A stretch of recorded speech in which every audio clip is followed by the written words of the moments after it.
Bhuvanagiri MP Chamala Kiran Kumar Reddy paper leakage అంశంపై BJP, BRS పార్టీలపై విమర్శలు గుప్పించారు.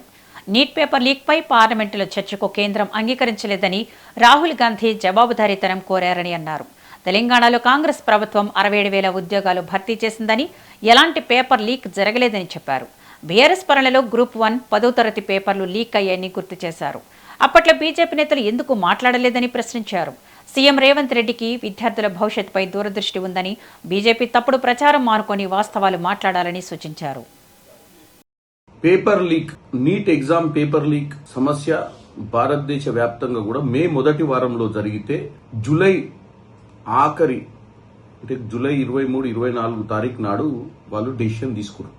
ధర్మేంద్ర ప్రధాన్ గారిని రాజీనామా చేయించి రాహుల్ గాంధీ గారు ఎన్నోసార్లు లోక్సభలో అవకాశం ఇవ్వాలి, మాట్లాడాలి, దీనికి జవాబుదారు ఎవరు అని అడిగితే ఎప్పుడు అవకాశం ఇవ్వని పరిస్థితి.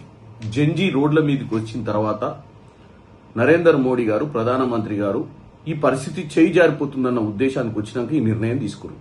దీన్ని సమర్థించుకోవడానికి బీజేపీ నాయకులు, ముఖ్యంగా తెలంగాణ బీజేపీ నాయకులు, ఎందుకంటే ఢిల్లీలో ఎవరికి తెలియదు కదా ఏం జరుగుతుందో వాస్తవం అని, ఢిల్లీలో ఎవరు చెప్పే వాళ్ళు ఉండరు కదా అని చెప్పి నిన్న డిబేట్లు కూడా పెడుతున్నారు టీవీలలో. ఏమని? తెలంగాణలో పేపర్ లీకులు